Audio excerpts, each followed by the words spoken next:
আজকে শ্রী ঈশোপনিষদের 11তম মন্ত্র। 7, 8, 9, 10। আগের 10টি মন্ত্র যদি আপনি না দেখে থাকেন তাহলে চ্যানেলের প্লেলিস্টে পেয়ে যাবেন। মন্ত্র 11 হচ্ছে বিদ্যাং চ যস্তদ বেদ ভয়ং সহা অবিদ্যয়া মৃত্যুং তীর্থা বিদ্যয়া মৃতমশ্নুতে। অর্থাৎ যিনি পড়া এবং অপরা উভয় বিদ্যায় যুগপৎ শিক্ষা করেন তিনি একমাত্র জন্মমৃত্যুর বন্ধন অতিক্রম করে অমৃতত্ব উপভোগ করেন। তাৎপর্য শুনুন। জড়জগতের সৃষ্টি থেকে প্রত্যেকেই চিরস্থায়ী জীবন লাভে সচেষ্ট, কিন্তু প্রকৃতির আইন এতই নিষ্ঠুর যে কেউই মৃত্যুর কবল থেকে রেহাই পেতে সক্ষম হচ্ছে না। প্রকৃত ঘটনা হচ্ছে যে কেউই মরতে চায় না, তেমনি কেউই জরা অথবা ব্যাধিগ্রস্ত হতে চায় না। কিন্তু প্রকৃতির আইন কাউকেই জরা ব্যাধি এবং মৃত্যুর কবল থেকে রেহাই দেয় না। জড়বিদ্যার অগ্রগতিও জীবনের এই সমস্ত সমস্যার সমাধান করতে পারে না। মৃত্যুর প্রক্রিয়াকে ত্বরান্বিত করার জন্য জড়বিজ্ঞান আণবিক অস্ত্র আবিষ্কার করতে পারে, কিন্তু জরা ব্যাধি এবং মৃত্যুর নিষ্ঠুর হাত থেকে মানুষকে রক্ষা করার জন্য জড়বিজ্ঞান কোনো কিছুই আবিষ্কার করতে পারেনি। পুরাণ থেকে আমরা দৈত্যরাজ হিরণ্যকশিপুর কার্যকলাপ সম্পর্কে জানতে পারি এবং জড়জাগতিক দিক থেকে সে ছিল চরম উন্নত। তার অবিদ্যাজনিত জড়জাগতিক লব্ধ বস্তু এবং শক্তির সাহায্যে মৃত্যুকে জয় করতে চেয়ে সে এমন এক ধরনের কঠোর তপস্যা ও কীর্তি সাধন করে যে সমস্ত গ্রহমণ্ডলের অধিবাসীরা তার যোগ শক্তির প্রভাবে বিচলিত হয়ে উঠেছিল। সে ব্রহ্মাণ্ডের সৃষ্টিকর্তা ব্রহ্মাকে তার কাছে উপনীত হতে বাধ্য করেছিল। ব্রহ্মার কাছে সে অমরত্ব লাভের প্রার্থনা করে, যার ফলে তার আর মৃত্যু হবে না। ব্রহ্মা তাকে বলেন যে তিনি অমরত্ব বর দিতে পারেন না, কারণ জড়জগতের স্রষ্টা ও গ্রহমণ্ডলী শাসনকর্তা হলেও তিনি নিজেই অমর নন। যেমন ভগবদ্গীতায় দৃঢ়ভাবে প্রতিপন্ন হয়েছে যে ব্রহ্মার জীবনকাল অতি দীর্ঘ হলেও তার অর্থ এই নয় যে তাকে মরতে হবে না। হিরণ্য মানে সোনা এবং কশিপু মানে কোমল শয্যা। এই ভদ্রলোক টাকা এবং নারী এই দুটি বিষয়ে অত্যন্ত আগ্রহী ছিল এবং অমর হয়ে সেগুলি ভোগ করতে চেয়েছিল। তার অমর হওয়ার বাসনা পূর্ণ করার আশায় সে ব্রহ্মাকে পরোক্ষভাবে অনেকগুলি প্রশ্ন করেছিল। ব্রহ্মা যেহেতু তাকে বললেন যে তিনি অমরত্ব বর দান করতে পারেন না, তখন হিরণ্যকশিপু বললেন যে তার কাছে প্রার্থনা করেছিলেন যে 84 লক্ষ প্রজাতির মধ্যে মানব, পশু, দেবতা বা অন্য কোনো জীব যেন তাকে হত্যা করতে না পারে। সে আরও অনুরোধ করেছিল যে জলে, স্থলে এবং আকাশে কিংবা কোনো অস্ত্র দ্বারাই সে যেন নিহত না হয়। এভাবেই হিরণ্যকশিপু নির্বোধের মতো মনে করেছিল যে এই প্রতিশ্রুতিগুলি তাকে মৃত্যু থেকে রক্ষা করবে। শেষ পর্যন্ত হিরণ্যকশিপু ব্রহ্মার এই সমস্ত বর লাভ করেও অর্ধনর এবং অর্ধসিংহরূপী ভগবান নৃসিংহদেবের দ্বারা নিহত হয় এবং তাকে বধ করতে ভগবান নখ ছাড়া কোনো অস্ত্রই ব্যবহার করেননি। জল, স্থল বা আকাশের কোথাও সে নিহত হয়নি, কেননা সে নিহত হয় এমন এক আশ্চর্যজনক জীবের কোলে যার সম্পর্কে তার কোনো ধারণাই ছিল না। এখানে বিশেষভাবে লক্ষণীয় এই যে জড় বৈভবে চরম উন্নত এবং অত্যন্ত শক্তিশালী হিরণ্যকশিপুও তার বিভিন্ন প্রকল্প সত্ত্বেও মৃত্যুকে জয় করতে পারেনি। তাহলে যাদের পরিকল্পনা প্রতি মুহূর্তেই ব্যর্থ হচ্ছে, সেই আজকালকার ক্ষুদ্র হিরণ্যকশিপুদের ক্ষমতা কতটুকু? জীবন সংগ্রামে জয়লাভের জন্য একমুখীন প্রচেষ্টা থেকে বিরত থাকাই শিক্ষাই ঈশোপনিষদ আমাদের দিচ্ছে। বেঁচে থাকার জন্য প্রত্যেকেই কঠোর সংগ্রাম করছে, কিন্তু জড়া প্রকৃতির নিয়ম এমন কঠোর যে কেউই তাদের অতিক্রম করতে পারে না।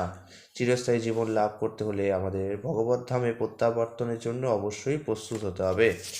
যে পদ্ধতি দ্বারা ভগবদ্ধামে প্রত্যাবর্তন করা যায় তা ভিন্ন শাখার জ্ঞান এবং উপনিষদ, বেদান্ত সূত্র, ভগবদ্গীতা, শ্রীমদ্ ভাগবত ইত্যাদি বৈদিক শাস্ত্র থেকে কেবল এই জ্ঞান শিক্ষা লাভ করতে হবে। এই জীবনে সুখ পেতে হলে এবং জড়জাগতিক দেহের অবসানে চিরন্তন ও আনন্দময় জীবন লাভ করতে হলে এইসব পবিত্র শাস্ত্রগ্রন্থ গ্রহণ করে দিব্য জ্ঞান লাভ করতে হবে। সংসারবদ্ধ জীব ভগবানের সঙ্গে তার নিত্য সম্পর্কের কথা ভুলে গিয়ে অস্থায়ী জন্মভূমিকেই সে ভ্রমবশত সর্বস্ব বলে গ্রহণ করেছে।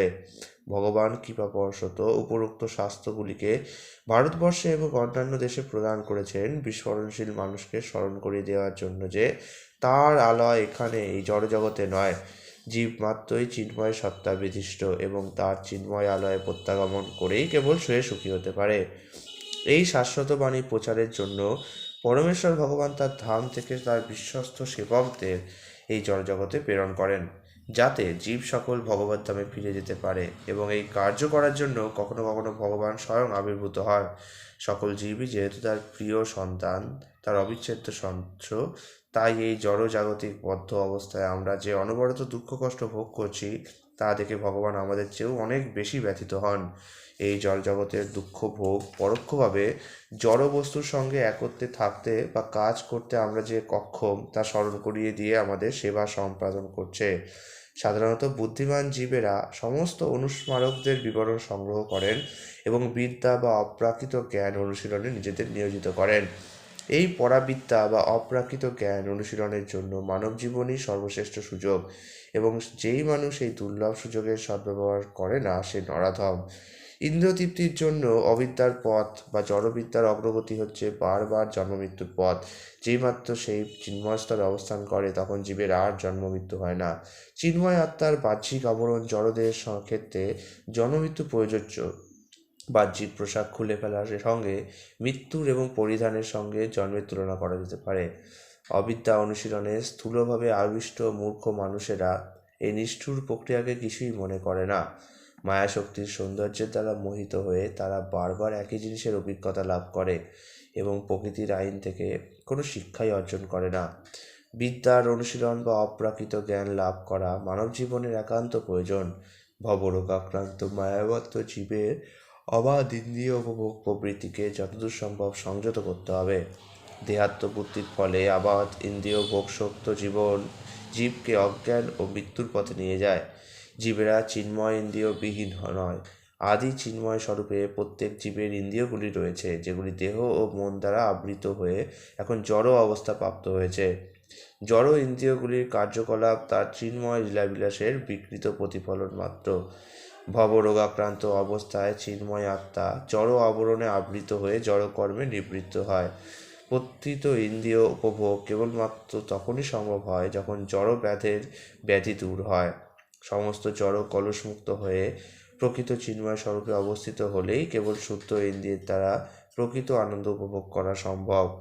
মানব জীবনের উদ্দেশ্য বিকৃত জড় ইন্দ্রিয় উপভোগ নয়, ভবরোগ নিরাময়ের জন্য আগ্রহী হতে হবে। ভবরোগ বৃদ্ধি কোনো অর্থেই প্রকৃত বিদ্যার লক্ষণ নয়, বরং অবিদ্যা বা অজ্ঞানতার লক্ষণ।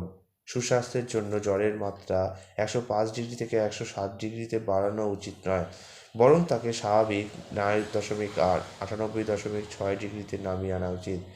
সেটি মানব সমাজ জীবনের লক্ষ্য হওয়া উচিত। আধুনিক জড়বাদী সভ্যতার প্রবণতা হচ্ছে জড়গ্রস্ত জড়জাগতিক অবস্থার তাপমাত্রা বৃদ্ধি করা, যা জানবিক শক্তিরূপে 107 ডিগ্রি তাপমাত্রাতে পৌঁছেছে। ইত্যবসরে মূর্খ নির্বোধ রাজনীতিবিদরা তার স্বরে ঘোষণা করছে যে কোনো মুহূর্তেই এই জগতের সর্বনাশ হতে পারে। সেটিই হচ্ছে জড়বিদ্যার অগ্রগতি এবং মানব জীবনের সবচেয়ে গুরুত্বপূর্ণ পরাবিদ্যা অনুশীলনে অবহেলার পরিণতি। শ্রী ঈশোপনিষদ এখানে সতর্ক করছে যে এই মৃত্যুমুখী ভয়াবহ পথ আমাদের অবশ্যই অনুসরণ করা উচিত নয়। পক্ষান্তরে পরাবিদ্যার অনুশীলনে আমাদের অবশ্যই উন্নতি সাধন করা উচিত, যাতে মৃত্যুর নিষ্ঠুর হাত থেকে আমরা সম্পূর্ণভাবে মুক্ত হতে পারি। এর অর্থ এই নয় যে দেহের প্রতিপালনের জন্য সমস্ত কাজ বন্ধ করতে হবে। কাজ বন্ধ করার আদৌ কোনো প্রশ্ন ওঠে না। ঠিক যেমন রোগ মুক্তির জন্য শরীরের তাপ একেবারে মুছে ফেলার প্রয়োজন হয় না, প্রকৃতিকুল অবস্থাতেও প্রফুল্লচিত্ত হতে চেষ্টা করা হচ্ছে যথোচিত অভিব্যক্তি। পরাবিদ্যার অনুশীলনে দেহ ও মনের সহায়তা অপরিহার্য। সুতরাং আমাদের লক্ষ্যে পৌঁছতে হলে দেহ ও মনের প্রতিপালন একান্ত প্রয়োজন।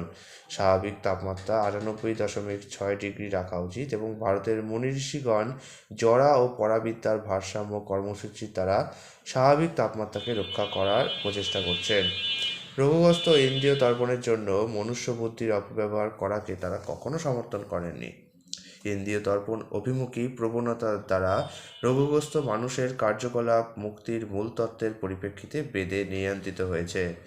এই নিয়ন্ত্রিত ব্যবস্থায় মানুষ ধর্ম, অর্থ, কাম ও মোক্ষে নিয়োজিত থাকে, কিন্তু আজকাল কেউই ধর্ম বিষয়ে বা মুক্তি লাভে আগ্রহী নয়।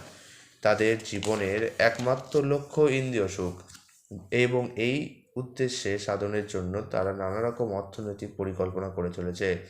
বিপদগামী মানুষেরা মনে করে যে ধর্মানুষ্ঠান করা উচিত, কারণ অর্থনৈতিক উন্নতির সহায়ক তা, এবং ইন্দ্রিয় সুখ ভোগের জন্যই অর্থনৈতিক উন্নতির প্রয়োজন।